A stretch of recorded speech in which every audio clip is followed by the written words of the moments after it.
Okay. Jess, how about just saying your whole name so that we can make sure we get everything right? Jesse Antoine Marcel. Seriously? Seriously. Antoine. Antoine. And you are a physician? Correct. And what kind of what field of medicine do you practice? Well, I specialize in ear, nose, and throat conditions, tonsillitis, ear infections, you name it. Anything above the clavicle I have to do with. And you also are in the National Guard? Correct. How long have you been serving the National Guard? Since 1978 or 79. Jess, I wonder if I can take you back to the night that your father came home. Do you have an idea about what time of the night that was and what you were doing at the time? Well, I was asleep, for one thing. I want to say it was very early hours. It was either very late in the evening or very early in the morning when he came back here. And I had to waken both myself and my mother. And why did he wake you both up? He had something he wanted to show us. This apparently was some debris or something he brought in from the field at that time, and I understand he was on his way to the air base to deliver this, but he felt that this was unusual enough that he wanted us to see it first before he delivered it to its proper destination. And what happened? What happened after he woke you up? Well, he was, as I recall, very excited, and again he said, "I want to show you something," and so I got my house coat on, as did my mother, and he had gone out to the car and brought back in some metallic debris. I believe it was in a box. I don't recall whether I walked outside with him or not, but he made it seem like the 1942 Buick we had was loaded with the stuff in the back seat and in the trunk area. At any rate, he brought the material in and spread it on the kitchen floor, and in an effort to try to piece it together like a jigsaw puzzle to get some idea of the form of this, but unfortunately there was too much of it, too finely divided to do that. How old were you at the time? 11. And when he spread all this material out on the floor, what was your impression about what this material was like? How would you describe it? Well, initially, just looking at it, well, what's this all about? Sleepy. But then when you get down and looking at it, it was the unusual character of the debris, and I want to say that he said something like, "This is from a flying saucer," but I'm not sure that he said that. But the meaning was clear that this is something very special, and he wanted us to look at it. And what's your recollection about what the material looks like, felt like? Well, I could divide it into three major categories. I'm thinking back on it quite a few times. There was a lot of rather thick foil-like material, kind of not a shiny aluminum, but burnished or a slate gray type of aluminum metal. There was black plastic type debris like bakelite, which was shattered. It was very brittle material. And then there were fragments of what appeared to be I-beams, relatively small, but the typical I-beam type configuration. Let's talk a little bit about each category for in a little bit of detail, if you will. Let's talk about first the foil-like substance. What was the size of this material? Well, I don't recall seeing any piece that was greater than 4 to 6 inches in circumference or in diameter. I don't recall whether I tried to test it for being able to tear it or bend it or anything like that. It was very light, and again, a dull metallic gray color. And there was a lot of that. How thick would you describe this material? Well, it was thicker than the usual kitchen foil. I guess there's a newer foil out now for heavy-duty use that is used in storing food, and that's approximately what it was like. In terms of thickness? In terms of thickness. Any other similarities to everyday household items that people... Well, it's metallic, that's about all I can say.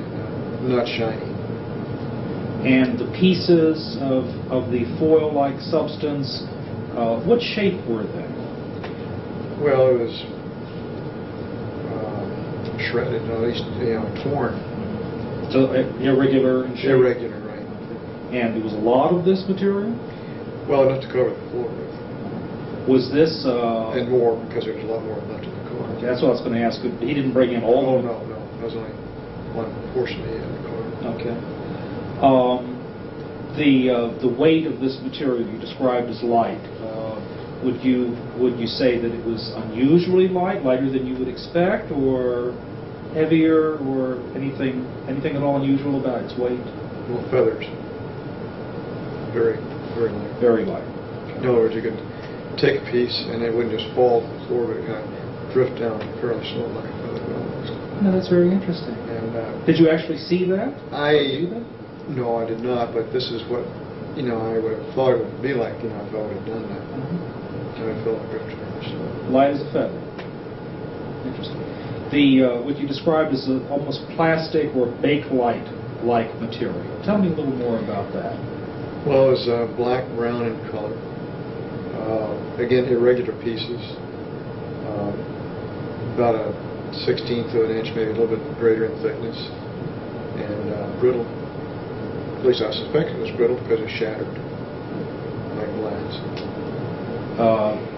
I want to make sure I understand. You didn't actually see it shatter, No. But it appeared to have been shattered. Yeah, I didn't try to bend or test any of these things I saw. I just picked them up gently and handled it. Anything else unusual about the weight of this material? Plastic. It was very light also. It's kind of hard to, I don't recall this, comparing it with other at this point. Anything else worthy of comment about this material? Do you recall?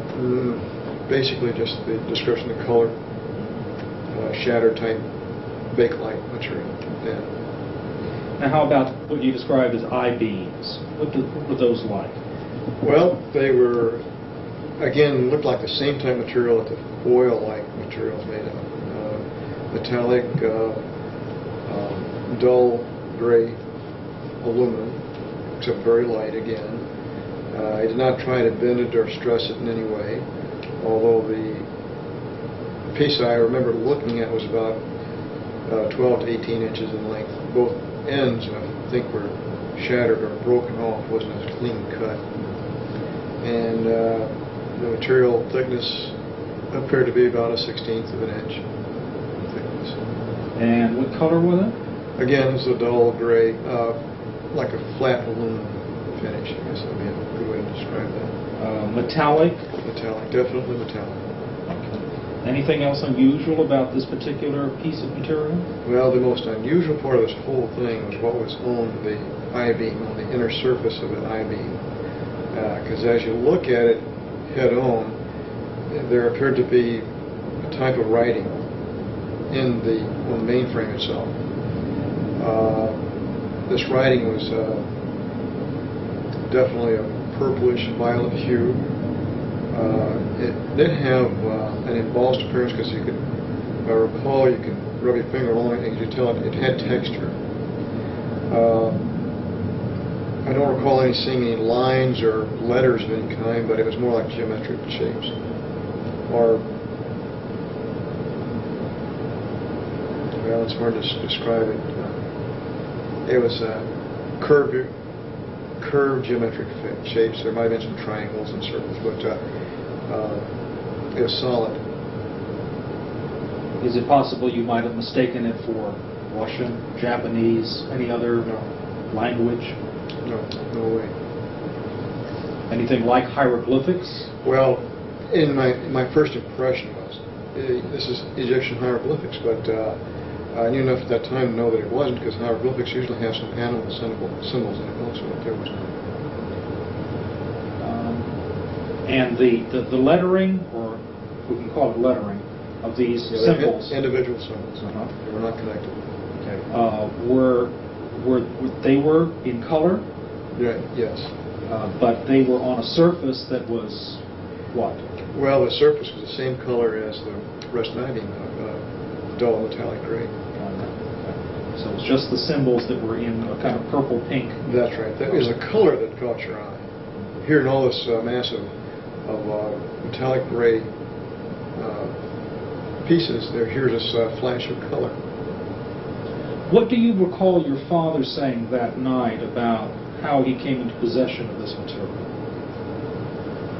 I don't recall a whole lot of the mechanics or the logistics involved. I do know he'd been going for quite a while.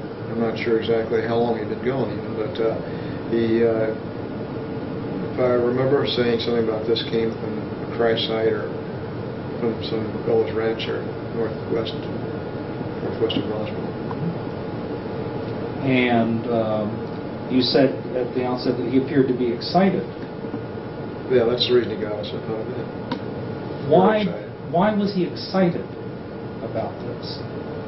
Because he felt this was something very unusual. He felt it was probably something we'd never seen before, we'd never see again. And again, I want to say that he said the words flying saucer, but I cannot be sure about that. I'm almost positive he did, but I can't recall verbatim what he said. When you said that your father had been gone for some time, do you mean hours or days or something? Again, my memory's kind of hazy about how long he was gone. I know he was maybe more than 12 hours, maybe a day or so. And how long was he at your home that night with the material on the floor? The total time there was about 15 or 20 minutes. And what happened after that? Loaded it back in the car and took off. Do you know where he went? Well, he was going back to the base. So that was my understanding. When did you next see him? Do you recall?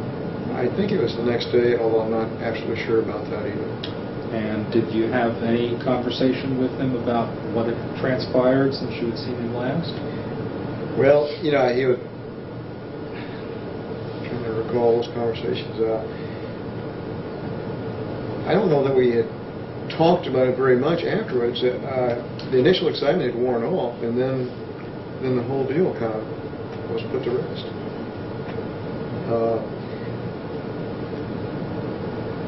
There's still a feeling like there's something very unusual about this. It was not, something commonplace like they would like to say weather balloon or radar target. Your father didn't think it was a weather balloon or a radar target? Never did. Do you think it was? Well, even at that young age, I had kind of an interest in electronics and weather and things like that. And I'd seen weather balloons, and I'd seen pictures of radar targets. That was not one of them. Was it like anything you'd ever seen before? Not really. One thing that sets it apart, of course, was those I-beams with the symbols. Did your father ever speculate about what it was, where it came from? We would talk about it periodically over the next several years, perhaps, and we'd always felt that it was something very unusual. I think initially they might have thought it was even a Russian weapon or something. That was for the reason for the cover-up or the burying the story. But later, it was determined it was not a Russian weapon, and so that left one other possibility, that it was something from out of our atmosphere. Was your father in the habit of discussing his work? Well, he was in intelligence. No, he was not. Not in the habit of discussing his work. So I guess it wouldn't be real unusual for him to be rather quiet about it. Yes. He was not given to, verbal diarrhea about things like that. But he obviously did eventually talk. Yeah, as time went on, the seed had been planted in the back of our minds that there's something very unusual about this. And from time to time, you'd read about some UFO sighting in the paper, and it would trigger maybe a little conversation about what this was. Knowing your father as you did, what do you think motivated him to go public with this account as he did? Well, this didn't happen for years, and he was a radio amateur, loved ham radio. And I don't know the exact scenario, but I can picture that maybe they were talking on ham radios. He was talking on ham radio with somebody, and maybe the discussion came up about a recent UFO sighting, and he would say, "Oh, by the way, I was involved with one," and I could picture that as being the mechanism that this thing came out. I don't know that to be sure, but that's, I think, the most likely way. And when journalists and people came to ask him to be interviewed for this, do you think he had any reluctance? Do you know if he had any reluctance about speaking more publicly to a wider audience about this? Well, this is many years later, and he'd lost track or touch with the Air Force community. And I think at that time the uniqueness had worn off a bit, where he felt less constrained to keep quiet.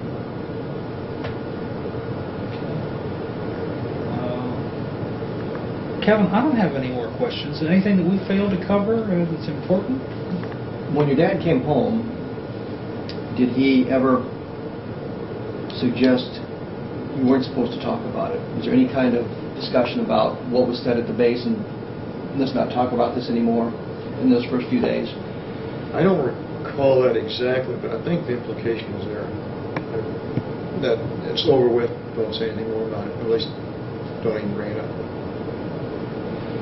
Did, after he came out with the story in '78, was there ever any contact with anyone in the Pentagon or anybody from the military suggesting that maybe he had spoken out of turn? No. Going back to the first statement, too, I never discussed this with any of my friends either. I had a lot of friends and acquaintances in Roswell, and I can definitely say I never even told them about what was going on. Later on, you'd suggested that it was in high school before you really ever discussed it again with your dad. Did you ever discuss it with any of your friends in high school when the stories would come out in the newspapers, or suggest to anybody, well, you know, these things are real? I don't recall ever saying anything about it. When you'd see these stories in the newspapers, kind of what was your reaction to them? Did you kind of, I know something more about it, or? Well, my initial reaction is maybe most of these are hoaxes, and maybe a misidentification of things, but I do know of one that was not a hoax or misidentification. Was it the feeling of you, your father, your mother, that it was extraterrestrial in origin? Yes. We felt it was all a very unique experience, that we just happened to be at the right place at the right time to see things. But was your feeling that it was extraterrestrial? Yes.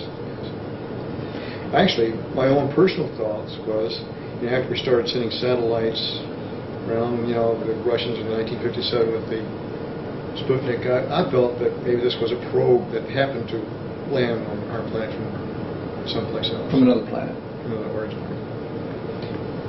When you had the debris in the kitchen, was there any odor associated with any of the debris at all that you can recall? No. Did the material feel cold to the touch at all?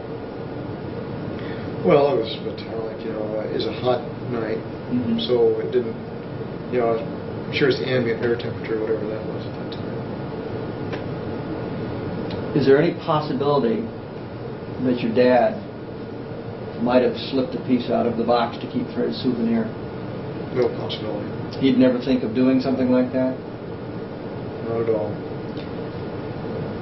His background was intelligence. Was that his job all through his military career? Was he always in intelligence? Well, that and photo analysis, interpretation.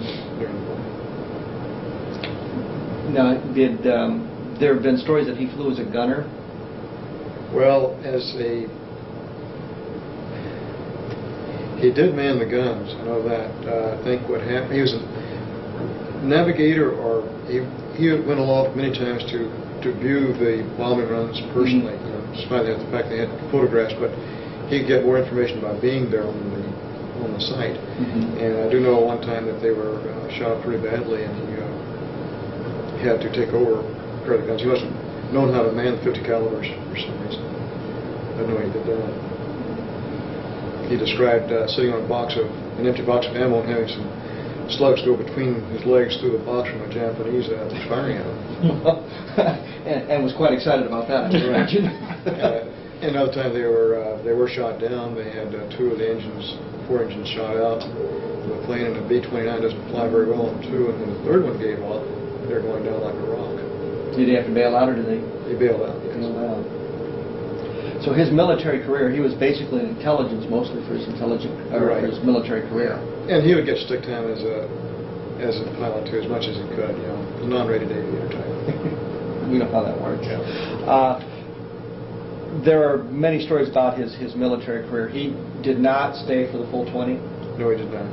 He got out as a lieutenant colonel. Major.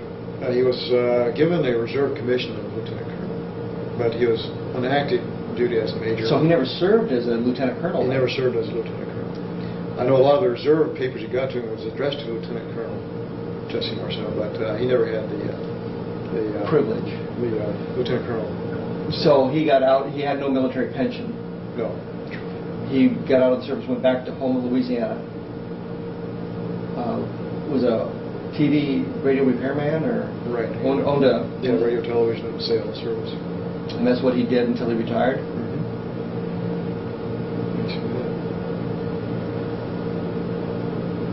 And the first time you remember him really talking about this, you were in high school. Said something while you were in high school. Well, about that time frame, you know, because at that era, you know, flying saucers were in the rage. You know, you read about these reports in the papers, and the sensational magazines, and things like that, which tend to degrade the story.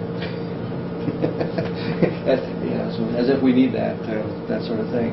But he was, for the most part, pretty close-lipped about this, even after he was out of the military. Right. It was not really a daily topic. And there was no military pension for him to protect, or no threat of... No, the only thing he had from the military was he fell off the roof when he was repairing his ham radio antenna in Roswell, and he had a fracture of the arm and elbow, and I think he had $14 a month, you know, for disability, you know, which is a very minor disability, but that was the only thing he got. So that there was no threat they could hold over him, that if you talked about this, we're going to take away your pension or anything like that. Do you remember how much time he spent on active duty? How many years he got in?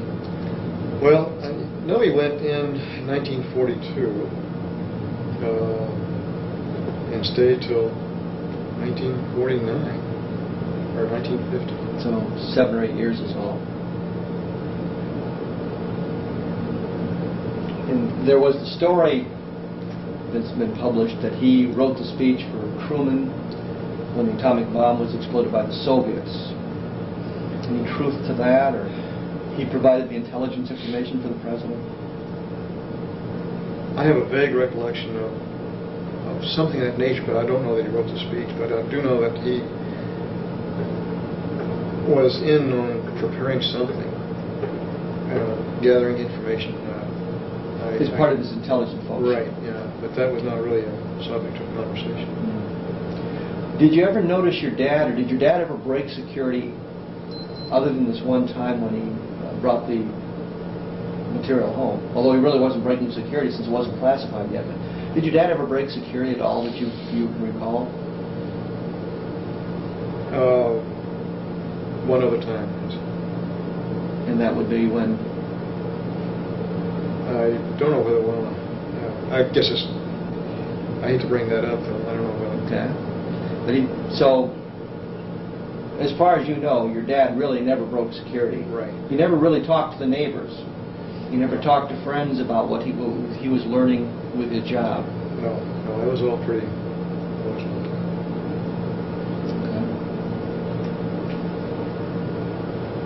Okay. Jess, thank you very much.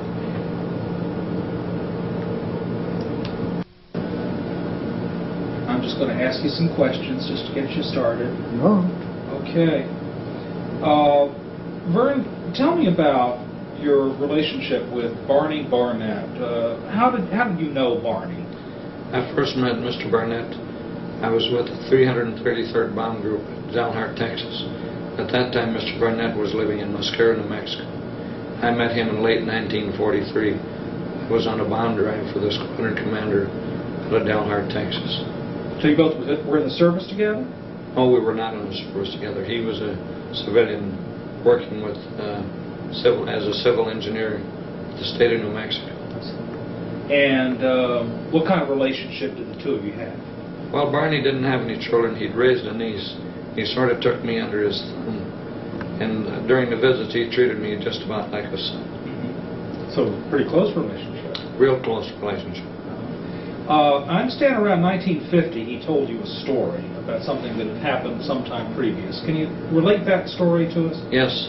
Mr. Burnett told me that when he was coming back from one of his field trips, he'd run onto a flying saucer that had burst open, and there were 4 beings on the ground.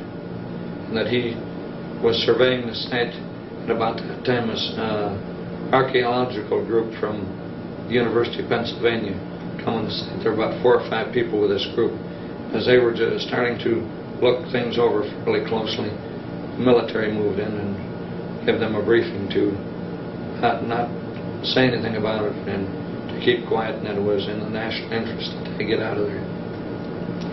What was his feeling about what it was that he had experienced? He had no qualms about what it was. He said the vehicle from outer space, without any question. The beings on there were not exactly like human beings. Similar, but not exactly.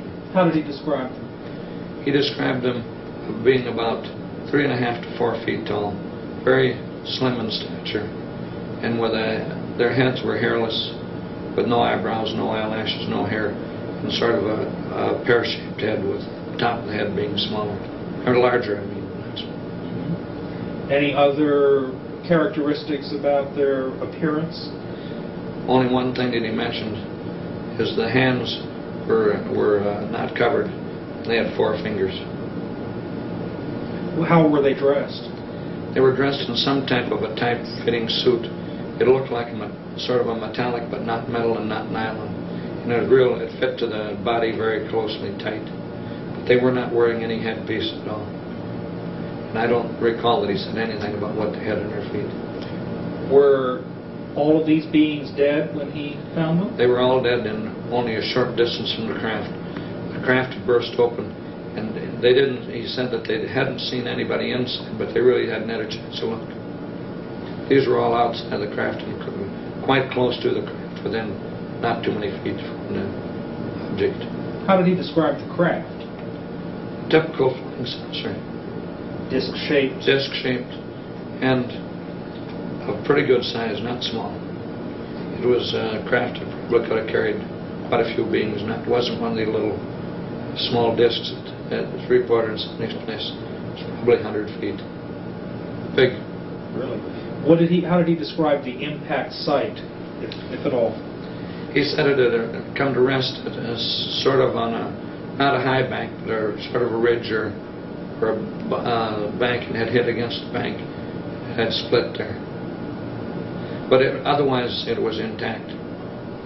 Did he describe any other debris or wreckage besides the... There was no, according to him, there was no wreckage or debris around his craft. But did he give any description about the archaeology team?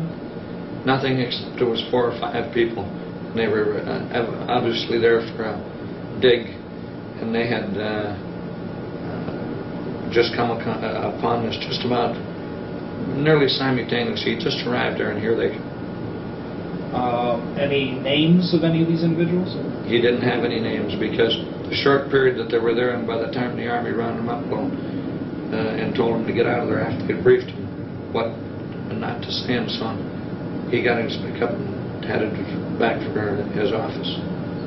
Did he ever tell this story to anybody else? He went back to his office, and his boss, he started to tell him, and the boss told him, "Barney, don't tell me anything about it. I don't want to hear about it. Just forget it." And he says, when I was told that, besides having been told not to say anything, he said, and I'm not going to have people think I'm crazy, so I never told anybody else until the time he told me about it. Did he ever experience any form of harassment from the government? They were harassing him on income taxes. And I know that one time I visited him down there in 1950, and he was really nervous. This was either the 2nd or 3rd time they had audited him. And I can't understand why they would audit him, because he didn't do any outside business. They had all his income from his job. What kind of man was Barney Barnett? Barney Barnett was a real private individual. He didn't smoke, he didn't drink. His family and himself were very private. They associated with people, but not too much on a social basis. But he was very reliable, professional man, lived a lot in the outdoors, and knew the outdoors. Collected arrowheads, and he and I went on arrowhead hunts. Had gone on pottery digs ourselves. He showed me how the rattlesnakes operated and how they struck and so on. So we had a lot of time together, because way out there in New Mexico, when you're driving around, there's miles and miles and miles, there's nothing. So we had a lot of time to talk. But in all the time I knew Barney, he never told me a story. I was never told any story of any kind about anything. So I believed anything that he would say was reliable. I could have had a lot more information, but I didn't pump him for information. At that time, I was raising a family and busy in the military, and routine things to do, and I could have got a lot more information from him, I'm sure. But it was one of those things that you think back, we hadn't had anybody in outer space, we hadn't had anybody in the moon. If we had progressed with this sort of thing, I might have been a little bit more interested in details. When he related this account, what did you think about the story? I had no doubts about it. Knowing his reliability, I had no doubts but it was real. And of course he said that he was sworn to secrecy. I was still in the Air Force, so I didn't go around blabbing this to everybody. Matter of fact, I had no reason to really bring it up to anybody. The first time it was brought up is when the Dr. Friedenberg was in Bemidji. He gave a lecture on UFOs. I had gone. And I listened to this. I thought, I wonder if I should relate this to him. They're doing a study, and the stuff might be important to his studies. So as a matter of fact, I thought about it, and then I left the auditorium. And it was cold out. It was late fall, I think. I walked about a half a block from there without saying anything. I thought, well, maybe it's a good policy to come back and tell him. I didn't feel comfortable not doing it. So then I walked back and talked to him. And a few days later, this Mr. Moore was near, and he came over to my house and interviewed me about the details that I had. Have you experienced any repercussions from having shared this? None. I haven't had anybody harass me. Everybody that watched Unsolved Mysteries, I've had nothing but good comments. Most people believe these actually exist. And I don't really believe that I've had one bad comment. However, they intentionally didn't give your address. But I had calls from every province in Canada except the eastern ones, from Florida, Texas. And the amount of people that seen this, I was amazed. So you don't have any regrets about having divulged this story? I have no regrets about it. As a matter of fact, I could tell the same story 1,000 times without changing it, because I know it to be actual facts. I'm not about to alter anything. And I wouldn't accept one penny or one dime to make any statement, because that would ruin the validity of what Mr. Barnett, and in respect to him, I wouldn't do it. As a former military man, what do you think our government should do now that this story is out? I can't see any reason why whatever information they have is not released. I think any information or documents should be released, because most of the public believes they exist anyhow. And I think the population now is better prepared to accept this sort of thing than they would have been in 1947, right after World War II. There's probably reasons why they didn't want it released. I can't see any reason for not releasing. Okay. Anything that we've not covered that you want to talk about? Well, the only time that I had any occasion to possibly see a flying saucer, in 1940, I was with the 7th Bomb Group, 11th Bomb Squadron. We'd moved off the coast because of the problems with an imminent war. So we'd moved into Salt Lake City, and we're working out of the municipal airport out there. And just about, it was between 12 and 1 o'clock, there was a disc-like object that had come over Salt Lake City. It come from the east over the Wasatch Mountains. In the daytime, it looked like the moon does if you see it in the daytime. And there was 2 pilots that I knew out there. I can't recall their names. And myself out there. And we run for B-17. And we immediately didn't run the proper checks. In other words, taxied right out to the runway and took off. And we chased this. I mean, there was no hope. It was just distances. And it could not possibly have been another airplane or balloon, because the B-17 was about as fast a thing as there was on the market at that time. It come over from the east, went right directly over the airfield, and then it went west. And when we took off, then it just about went at a real steep angle going to the northwest, went up. It kept getting smaller and smaller until it was just like a little dot up there. And nothing that I know of could possibly climb that fast. And this was what year? 1940. And because I went overseas in 1941. I was in Hawaii on 1st December 1940. I was quite familiar with airplanes. I'd always had an interest in aviation, and that's why I went into the Air Corps. So I have an idea what they would do and could recognize the difference between something like that. Thank you very much. I appreciate all your time. Well, I hope it works out good, but that's basically what they were pretty accurate in, trying to reconstruct. And they did film about 20, 30, 40 minutes of me, but they only used portion and they reconstructed some of the rest of it. Did you were satisfied then with the dramatization part of it? Pretty much, but there was some details that would have changed. And of course it was impossible for them to know every detail. If I had been on their site, I could have told them some changes they could have made. Yeah. Like Barney wearing a pith helmet? Yeah, wearing the pith helmet. Well, and another thing, he had glasses. Because when he opened the snake's mouth and the venom came up over his glasses, that's how I vividly remember. I can picture in my mind the venom still streaming down his face and on his glasses. And it hit the glasses mostly. And it was just kind of a white foam. And good thing he wore glasses, I guess, huh? But that's the type of individual he was, an outdoorsman. He knew the Southwest, he knew the outdoors, and he was the type of individual that didn't exaggerate on anything. We did a lot of things outdoors. And I know that New Mexico, because I know what a vast uninhabited area that place is. That's why the group in New Mexico is kind of laughing about some of the things I was talking about. Because they know what you're talking about. And they know exactly. But I'd been through a good portion of our state and I'd lived there. I lived in Clayton, New Mexico one time. Where are you living now? Bemidji. Still in Bemidji. Still in Bemidji. And I put in 21 years in the United States Air Force, retired from them. I put in 30 years with the VA, just about 30 years. So? I like working. And I'm interested in things. When I visit foreign countries, other places, I see everything. Industries, what the people are doing, how they make a living.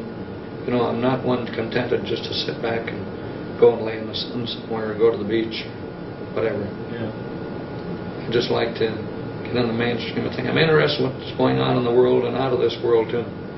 Yeah, obviously. Vern, could I ask you to just sign this form for me? Well, the officers all left, and we had some minor maintenance. Mr. Porter, what were you doing in Roswell, New Mexico in July of 1947? I was a flight crew member. At the Army Air Base? Right. And what was your rank? As Master Sergeant. And what would normally be your duties as a flight crew member? I was a flight engineer. Engineer. Okay. And what sort of normal activities would you engage in? Well, I took care of the engines in flight, and weight and balance and fuel management.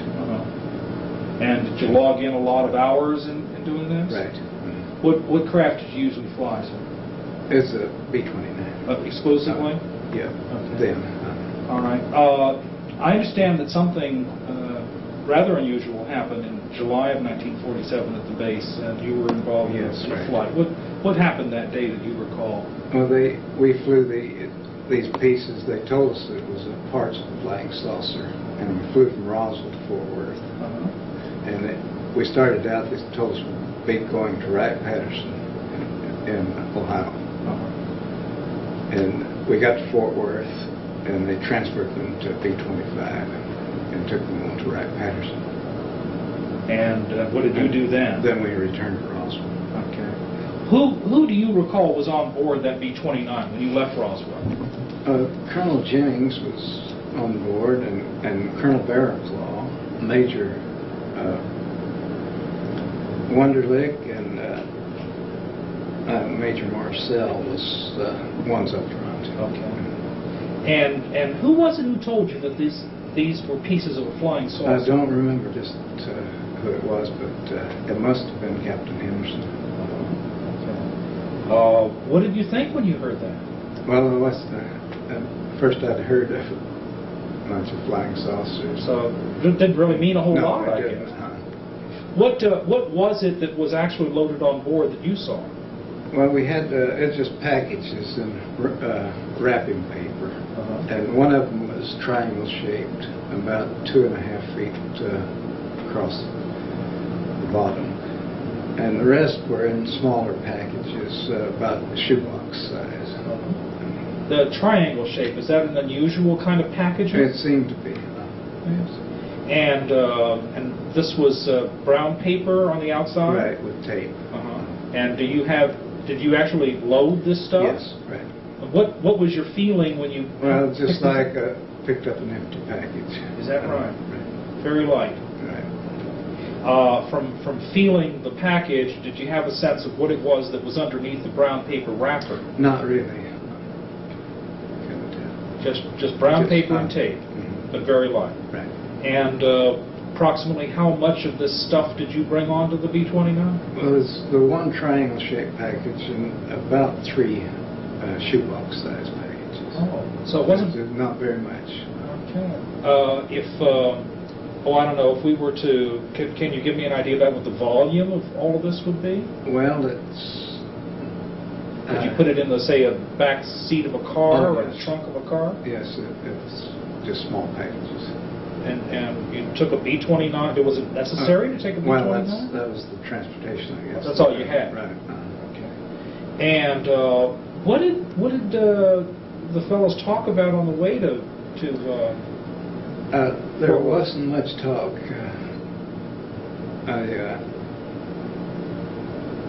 They didn't talk back and forth very much. Nothing about it. Yeah. Much. Would that be unusual? Was there normally a lot of conversation between the This officers and wasn't crew? a regular crew, so How is that? Why do you say it wasn't regular? Oh, we had officers from other squadrons in the plane, and the Colonel Jennings was the deputy base commander, and Major Marcel was the intelligence officer. Would it be unusual for them to be on such a yes. flight? Oh, right. And you arrived at Fort Worth at Carswell. Right. And what happened then? Well, we parked on the front flight line, and Colonel Jennings told us to finish. We had some spark plugs to change, and he said as soon as we got our maintenance done and a guard was posted, we could go eat lunch and come back then. Was there anything unusual about your arrival at Fort Worth? No. So you did your maintenance, then you went out to Right. lunch, and what happened after you got back? We came back and they moved the aircraft to the back flight line, and told us that they'd transferred the material to a B-25 to go into Wright-Patterson, and that it was a weather balloon, and that was it. What did you think when you heard that? Well, I just thought this was what it was. You accepted what you were Right. told. And then you flew back to Roswell? Right. Was there any conversation on the way back about No. this? How about after this episode? Was there any more? No, nothing. Was it something that just wasn't talked about, or did you feel that it shouldn't be talked about? We just thought it was a weather balloon, and that was it. That was it. Okay. Did you have?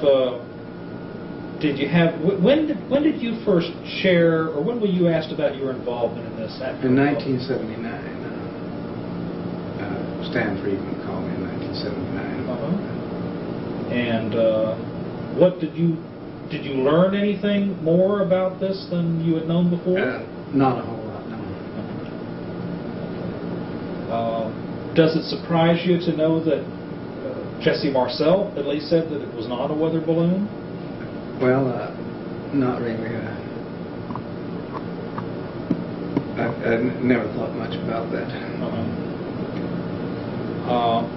After all these years, what do you think it was? It wasn't a weather balloon. You're pretty sure of that? Right. Okay. That's because of what people said? Yes, right. You're out of the service. Yes. For a while now, I guess. 27 years, I guess. Are you getting a pension? Yes. Have you gotten any kind of harassment or anything? None at all. From having talked about this? No. Do you have any regrets about having talked about it? No. What do you think the government should do now about all this? Well, I think they should let the people know what's going on there. You'd like to know, I Mm-hmm. guess. Yes. So would we. Is there anything that we haven't talked about that you'd like to say, Mr. Porter? No. As long as we've got it all straight. Okay. All right. Thank you very much. You're welcome. Mr. Porter, can I say a little bit about yourself? Where are you living now, and what's been your profession over the past few years? Well, at present, I and my wife reside in Southern California in a small community called Spring Valley. It's in the neighborhood of San Diego. I think for our purposes that's close enough. And I practiced as a dentist in that region from about 1952, after my release from active duty after following the Korean police action. I think that's correctly noted. And I met Patty Henderson in the early mid-60s. To the best of my recollection, it had been maybe 1962 or 63. How did you happen to meet him or know him? Well, I was introduced to him by a mutual friend. And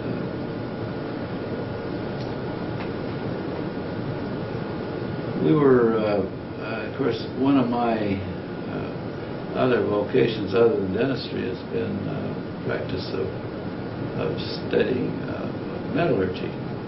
And I think that's probably what got Pappy and I together.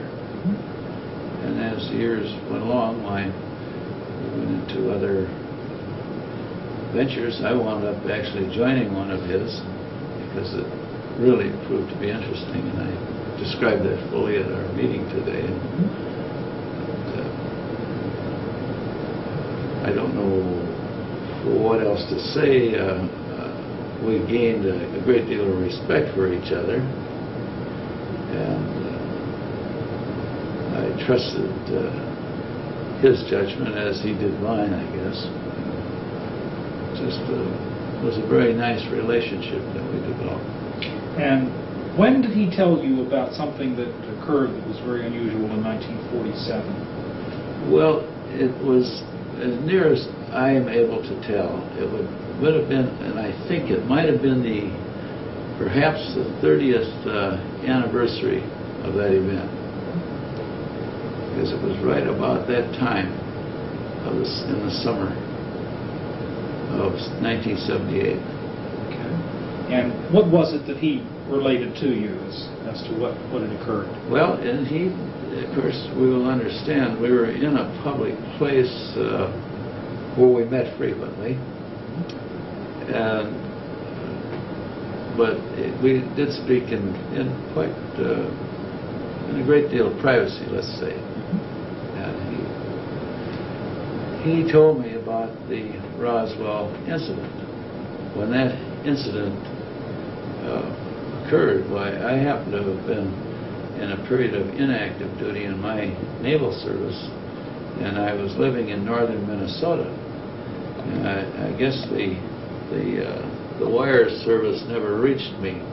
I was actually unaware of the Roswell incident that was casually mentioned in our newspapers perhaps as late as a month later. Who knows? But northern Minnesotans weren't too worried about what happened in Mexico. So what did Pappy Henderson tell you happened? But he said that he had an unusual job to perform while he's in his Air Force service. And, that he transported wreckage and bodies of the alien people to Ohio. It was that simple. And Jack was a man of few words, really. And in our habit, the way we dealt and talked with each other, we really didn't waste much time. We said it, and that's that. There's nothing more to it. Did he describe any of the wreckage to you? Not really at that time. It was just a smashed pile of, I guess, space wreckage, spacecraft garbage, and I guess some of the passengers there on suffered their death, of course. I really was more or less privileged to just be listening, so I refrained from asking a lot of questions. But he did say that these people were small, and that there were quite a number of them. He never described the actual number to me, but since I've, of course, been filled in somewhat, I'm still not sure that there were what they even claim now. There may have been a lot more. Did he describe their appearance any further than saying they were small? Not to me. I think he found the kind of distasteful. I was pretty well tuned into Jack's feelings, you know. And if something was bothering him, I'd be sort of aware of it very soon.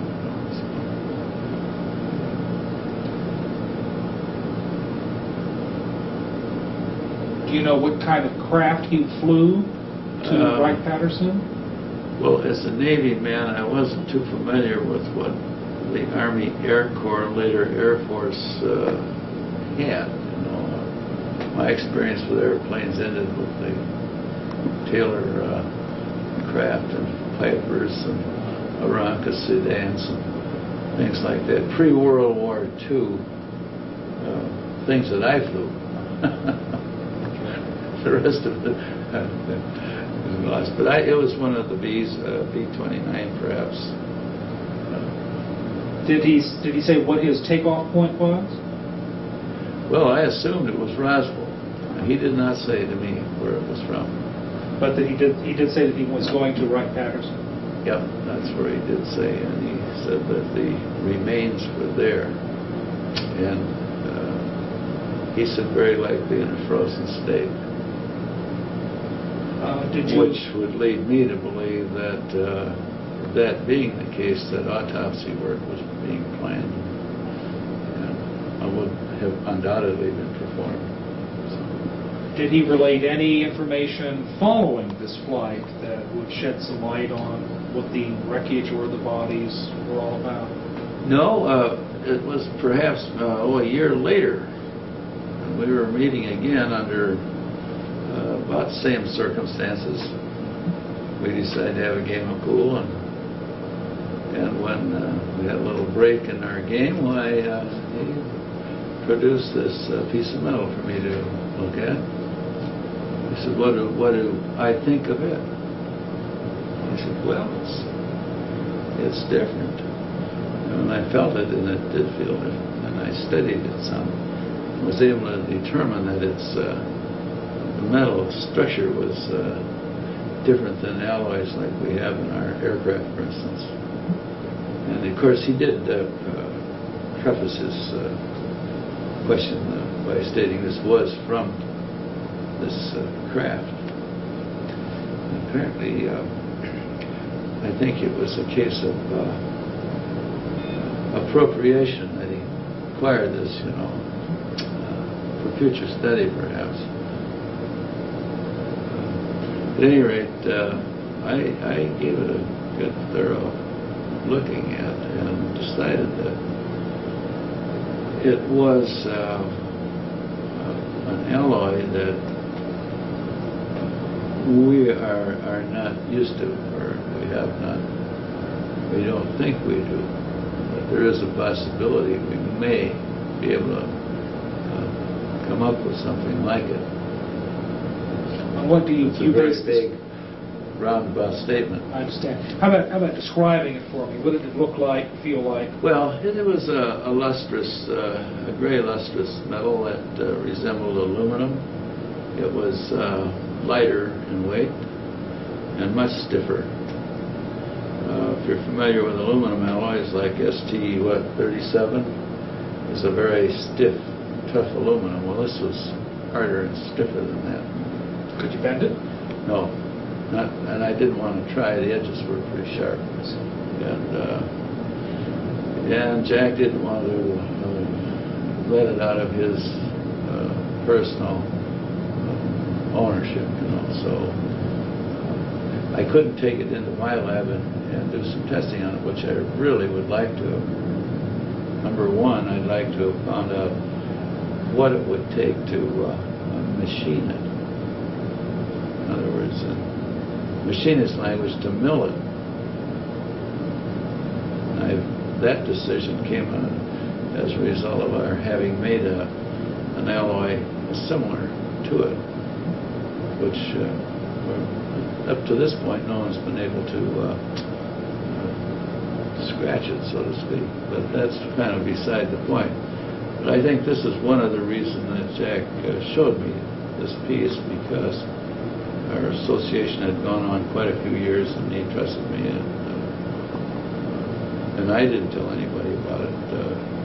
I think this is my first discussion, or at the meeting as of this date.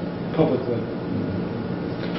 So what did he do with this piece of metal? he put it in his pocket, and that's the last I've seen of it. It's probably in his personal effects somewhere.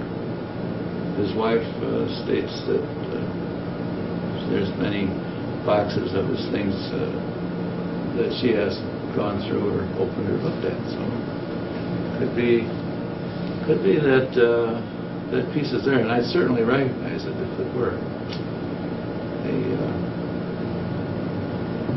My feeling was that the metal itself was it didn't have a crystal lattice structure like alloys that we make.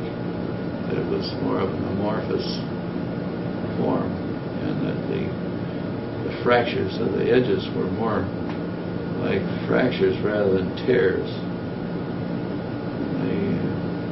As I recall, they had a conchoidal appearance, like plate glass or bottle glass, for instance, would have if you break it.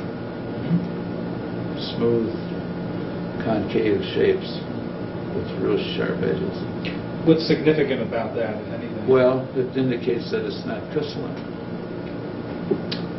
which may have a lot to do with its physical properties, perhaps in flight or resistance to heat, like entrance and exit. I know we're using non-metallic materials like steatite to coat our shuttles with, and so on, to absorb the heat. This apparently didn't need that. Would with your background and your knowledge of metallurgy, would you think that this was something that would have been easily manufactured using technology available at the time you saw this material? Well, I don't think it'd been easy for us to do. No. I think we're looking at pretty high temperatures in smelting, for one thing. I think now perhaps it would be easier. They have refractories, for instance, have changed, like in furnaces or smellers. They're able to tolerate better temperature, higher temperatures. And well, then we have more, let's say, more sophisticated temperature control, things of that nature that would be needed to perfect an alloy like that. But I do think that the metal, and I think that should be used with quotation marks. Metal is a salacious alloy. That's my own opinion. And what does that mean to the layman? Well, that it's a compound of silicon with whatever the main constituent metal itself would be. We've found some in the United States, the atomic weight of which appears to be somewhere very close to iridium. And in fact, that causes a considerable problem in, for instance, the lab techs reading the plates because of the overlay of the lines, the spectral lines. Yeah. In fact, there's one material that was smelled, and the button made, which proved to be a similar alloy, but it's one we made ourselves. Yeah. It weighed a lot more, though. It was heavier. What is your own belief about what this fragment was from? What did it represent? Well, I think it was one of the structural parts, not the thinner materials. I know that Jack himself, well, he stated to me, as far as the thin materials go, that was the lining of the craft, and that when properly energized, it produced perfect illumination inside. That you had a total easy light with no shadows. But that's why I asked today this gentleman that I think it was Jesse, that had his hands on some of that thin material, if he had seen it in the dark. right. I guess he hadn't or hadn't paid any attention to it. He's pretty young then anyway. So. Well, that would be kind of interesting to see if it could be energized or polarized, maybe, is all it would need to be. It's hard to say. Take a little, take a good old scientist, maybe one of our physicist friends who could tackle that and light the place up with a piece of that, you know. It's fairly possible. So. What do you think this was from, though? I mean, what was this? What I was think this thing that was recovered? Yeah, well, I think that metal, that thin material, is different. I didn't see any of it, but from what I've seen of the pictures and so on, I don't think that's the same metal. Is it your feeling that this was from an extraterrestrial spacecraft? Oh yes. Well, there's no question in my mind about that.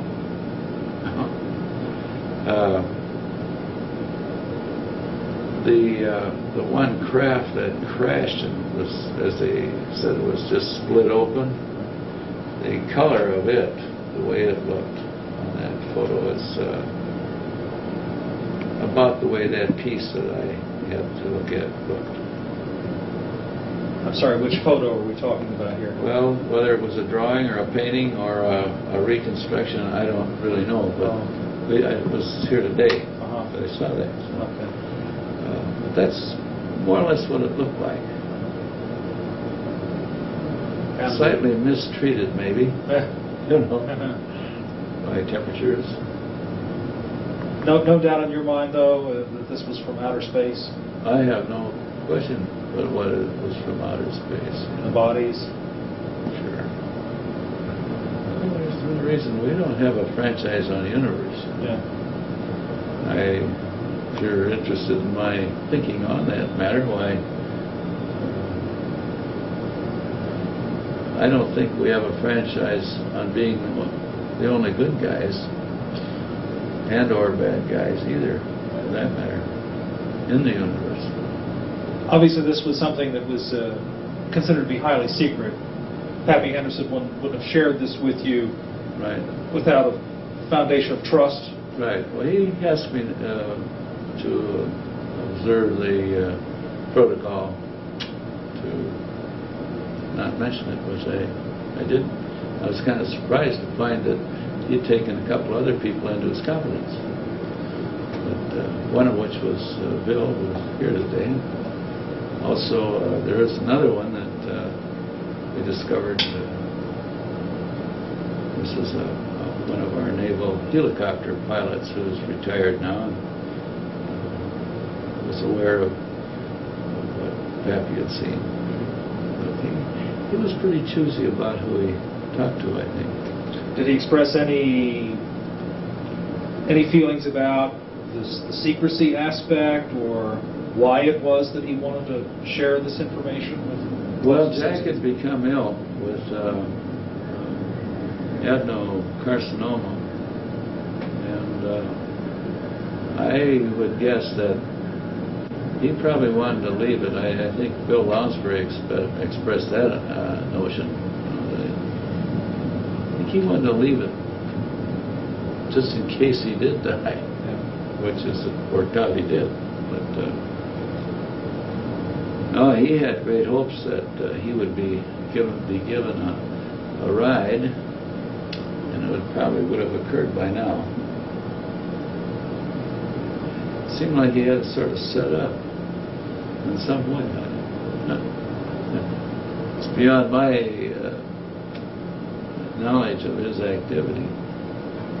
But you know, you take the case at Switzerland event and the Palladium arrivals there. In fact, all the footage that was made of those spacecraft, and which incidentally I've seen some of the film on that, and it greatly resembles our Channel 13, that's the right channel in L.A., that photograph, the two that flew over just it's either in Anaheim or Orange. They just came in and made a swooping in and out, and someone just happened to be taking some pictures and managed to photograph that in action, and the films proved to be genuine. And those looked, for all the world, exactly like the ones in Switzerland. Yeah, Pappy made a great effort to apprise me of what all that Swiss thing was about. In fact, he spent quite a bit of money on books for me and things of that nature, some of which involved some of our own military, where they were doing intensive study to verify the authenticity of these Swiss landings. And they, I think to a man on these panels, concluded that they were real. And all the school children over there, I've seen pictures and movies of those people. You can't have 38 kids all give you the same story, usually on anything. But on this one issue, boy, there was no question about it. Plus the description of the squadron commander in that case was a lady, and her squadron was 3, and she described her craft and allowed him to photograph. As far as this metal fragment's concerned, do you have any idea where it is now, today? No, I don't. I think if it's anywhere, it'd be in his personal effects. It was pretty traumatic when Jack died. At that time,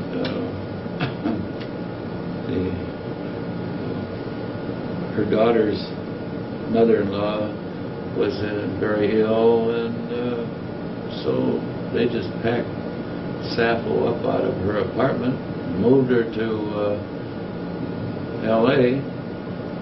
to help take care of this old lady. And I think, as Sappho said, if it's anywhere, it's in some of the old boxes they haven't even opened yet. So I'm going to look into that when I return. See if I can maybe convince her to go ahead. We'd very much like to know what the result of that is. Well, if I get it, it'll head right straight for my safety deposit box, and then I'll get on the telephone. And I won't tell them which bank it's in. They'll have to kidnap me. Well, thank you, Dr. Crumshaw. I No, appreciate you're it. very welcome. I'm hopeful that I've strengthened your thinking in some ways. It's certainly been illuminating. Well, if I find that medal, I'll send it back here, and I should know. I think there was one gentleman. Maybe I can recognize his name. Somebody on our board? Oh, David Schwartzman, I bet you. Yeah. He's with a the white shirt. geologist at Howard University. Yeah. Yeah. Okay, and I thought he'd be the one that he seemed to be the most interested in that piece of metal, and also in the smelling techniques that were developed. I bet you know about that stuff. Yeah, well, he really got a kick out of it when I told him about the misfiring trying to cut that at Johns Hopkins University. I mean Stanford University. And one of our government facilities, I think, has a unit there that this button that was made went to for cutting an analysis. Well, they couldn't cut it. And they sent it back. There had a few scratches, and that's it. They broke every metronome metal blade they had in that lab. They gave up on it. Now, this was of what? A test of... Well, we think it's a similar one, and that was why Jack got me involved. Oh, is that right? Yeah. So that's really, and it goes way back. How did you hear about this test at Stanford? Well, I'm the one that sent it to him. Oh. See, I'm into it that far, you know. So you got this piece of metal or something? Yeah, from whom? The button that went to Stanford. Right. I made it. Oh, okay. This is a fabricated thing, not something. Okay, I want to make sure I understand that. Right. Okay, Dr. Crumshaw, could I get you to sign that for me? Sure. You can read it first if you want. So she got this velvet, and she says it was $25 a yard. I was like, are you nuts? Go to the discount house. Joe's wife. That works. 25 plus $25 a yard. Well, one of the things, she wanted me to put together this volunteer slide program and have some kind of a cutout of this little angel. You know, That works. One more. A guardian angel All right. pin. It was when those first started getting popular. She wanted all of the slides of all these volunteers from every SAC base to be shown through this little image of this angel. Okay, just let that go for like. There's no way that I like can tell 15 these seconds. PA people out there to shoot in such a format so that the picture of a person's face is showing through the exact center of the slide. There's no way that is going to happen. And I can't manipulate the size of the slides to make the image appear within the body of this angel. All right.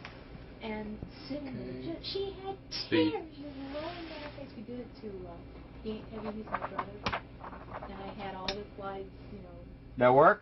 behind. Yeah, and do it all again. that stuff. Yeah. That was real close. No, Before we you didn't. push the whole book about a quarter of an inch to your right. This one, there we go, right there. Boom, that's perfect. Right there. Ready? Rolling. Speed.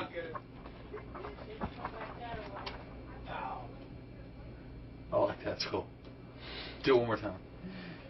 I don't know if we can get a better take than that, but let's try. Okay. Why don't you go wide and then zoom in? Let's try that. Let's try that. Okay. All right. Okay, go back where you started and I'll zoom as you go. Okay. Ready? Go. Okay, go on. Here it goes. Too close. Yeah. Too far in. But that's, you got the right concept. Okay. Okay, ready? Here we go. Okay. Go.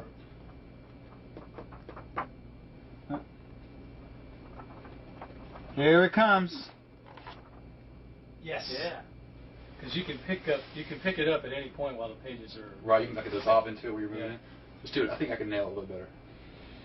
I was too far the first time, not far enough that time. Okay, ready? Rolling. Roll. Keep going. Okay, here we comes. Here it comes, here it comes, it's coming. Yeah. Good. That's the best take so far. Let it roll, let it Can we roll. back that one more time? I want to do it one more time. Just, okay, go. Yeah.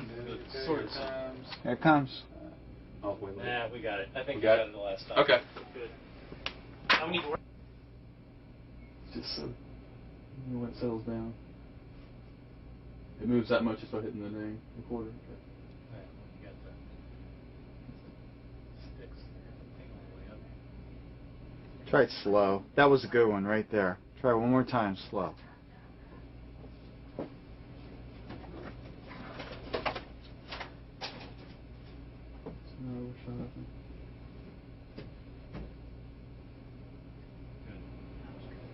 Hold it, hold it.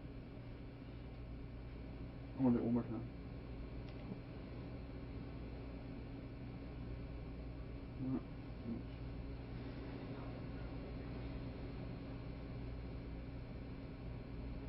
Hold it.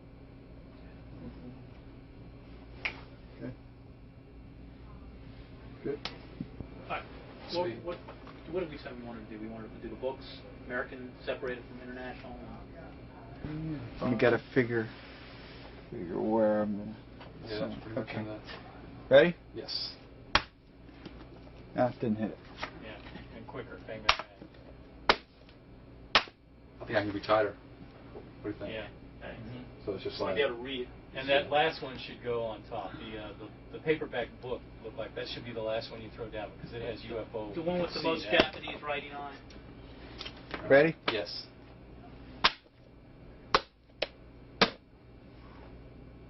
Okay. The first one was right in the middle. You need that. What's that other magazine? I don't know. Maybe we don't use it. That other French magazine? You rolling? Yes, sir. Go ahead. That's not bad. That was pretty good. That was a good take. Where's that other French magazine? Over there? I don't know, maybe we don't want to use it. It looks very much similar to the other one. Yeah, it's very same that's why- colors. Is that Yeah. other one right side up? That other book, the green. Which one has kinda on? green? No, it's not. Turn when it hits. Which one's most visual? Okay, stand by here. Let's see. That's Pierre Lagrange's art. It was just Lagrange. That's it. Like, just hold that. Okay.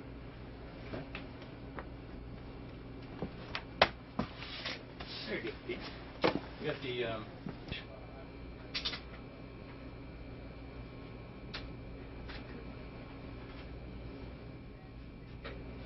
A little too fast. A little too fast. Okay. You want to slow down a little Okay. bit. Yeah.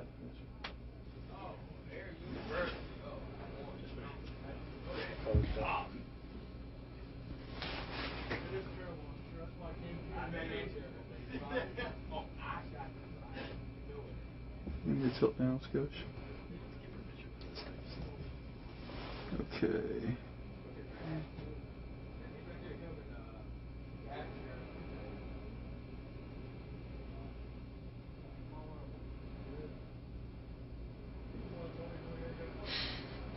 The only thing I'd like to do is I don't want to make that one book get too prominent a mention. That's it. I mean, Kevin Randall and advertising. yeah, I don't want his name real big. Okay. He's a piece of shit. He's an Air Force reservist. Is an Air Force Reserve? Yeah. And he'll usually sign his books Captain Kevin Randall. How about that? Oh. Yeah, that's good. Make sure we get Roswell. Real important. Okay. It's kind of tough to get Roswell not yet. Now he's right there. It's at a safe area. I mean, you might see it, but I don't know how you're. As As far as what I see. Don't worry I about don't it. necessarily need. Don't worry this. about it. I don't necessarily need this. I'd rather have this. You know what? I would do. Go ahead and shoot it wide. Because I'll just run it through the DPM and I'll just defocus his name if it's really going to be a big deal. No, it's really gonna bother it's you. not. No, it's not that big a deal. It's I on can the other book. defocus it. Is what I'm It's trying on, to it's on the other book that I. Oh. It's in big. There, it's fine. That's fine. Oh, I see this where one it is is. fine. Okay. Which book you talking about? I see it. I see what you're talking about. Got his name. We may even take that book out. So you're missing it. I moved it up a skosh. That's it. So I just need to bring this up. History? Which one Yeah, is it? history. There we go. Like that. Oh.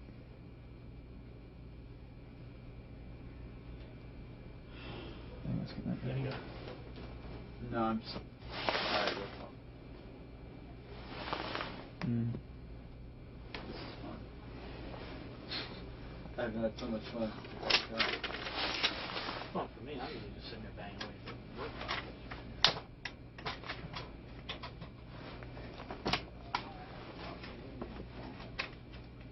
Huh? Calls me. This Kevin Randall calls me last Friday and tells me he's out of the flying saucer business.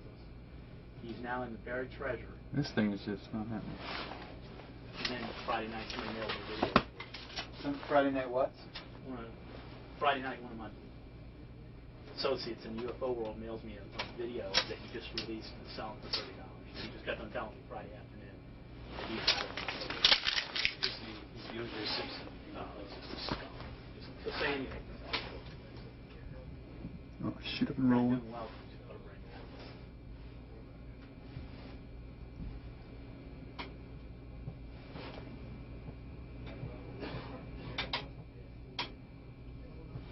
Well, the guy who was the producer of the Showtime movie, I used to work with the guy in Hawaii. I was in Los Angeles. He called him up and said, "You can't do this to me. I got $3 million in this movie." The only thing I don't like is his name prominently mentioned. I see the one, yeah. That's good. That's a little soft in the beginning there, Gus. Okay.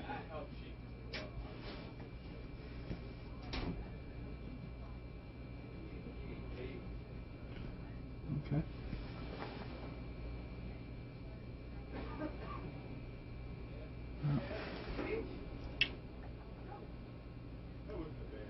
I don't think you can tell. I don't think you can tell they're books. I think you need to go wide. Okay. Well, that's what they're trying not to get Kevin Randall's name. Well, yeah. I mean, a name is a name, you know. I mean, Okay. you're discrediting. You know, if That's anything, good you're enough. No, discrediting. it's back on the back of it. That's fine. Yeah. It's a wide shot. You can hardly read his name anyway. So This wide or closer? Or? That looks good. Okay. that's probably good enough. All right, here we go.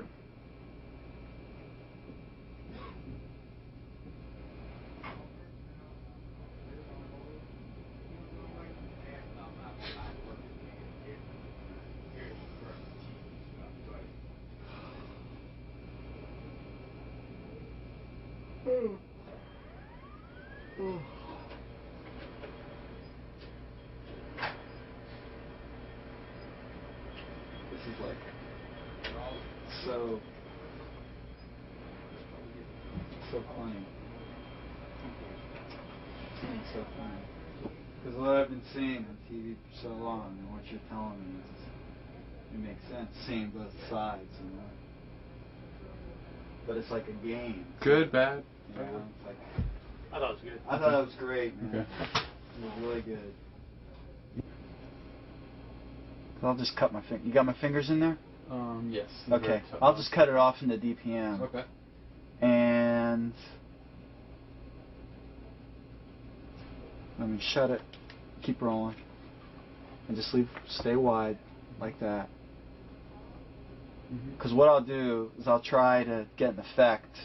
And if it doesn't work, then it doesn't work. But Okay. okay. Now you got this.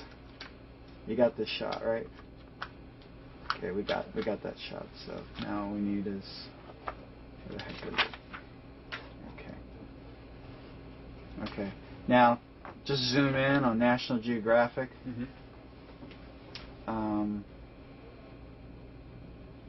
You don't have to see this. It's this thing. Okay.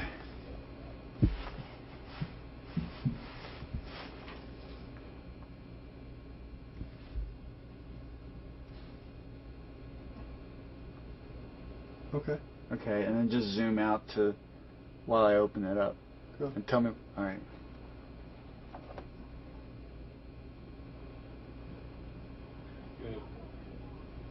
All right. Let's Freeze. try that one more time. All right. Okay. Tell me when.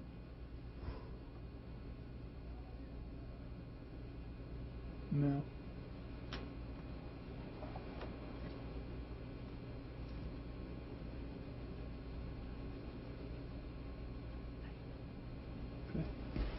Okay. Well, those are wild-looking keyboards. Well, one guy who uses keyboards every day to find out where the stock and currency markets are is Donald Vandemark, and he's got the latest numbers. Thanks very much, Fred. The market is mixed today. Traders obviously confused about the unemployment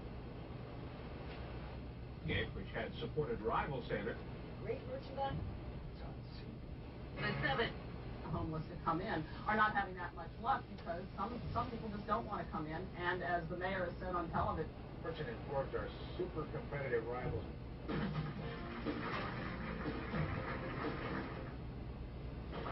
Hi, do you remember me? Yeah, I remember. Okay. Out.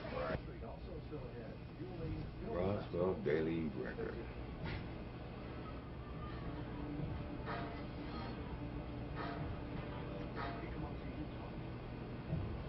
Another bitterly cold day for much of the nation, with temperatures below freezing in all but narrow regions of the southeast and southwest. Some satellites made. Oh, there's 3 pictures too. There's 2 pictures in there. So you come with more shit now, say. No, First it was just these books and this thing here. Now it's this and this and this, and you just keep dreaming. This is just like the spaceship shit, ain't it? Every day they bring something more. They just need to tell the truth. And you're gonna be going through all this shit. You know, I see a huge. Is there a glare on the line?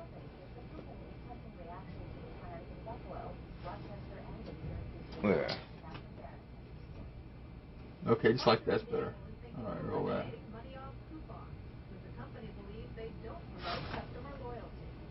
Retailing analysts tend to agree, saying there is a trend among stores to move away from coupons. The customers are moving away from coupons.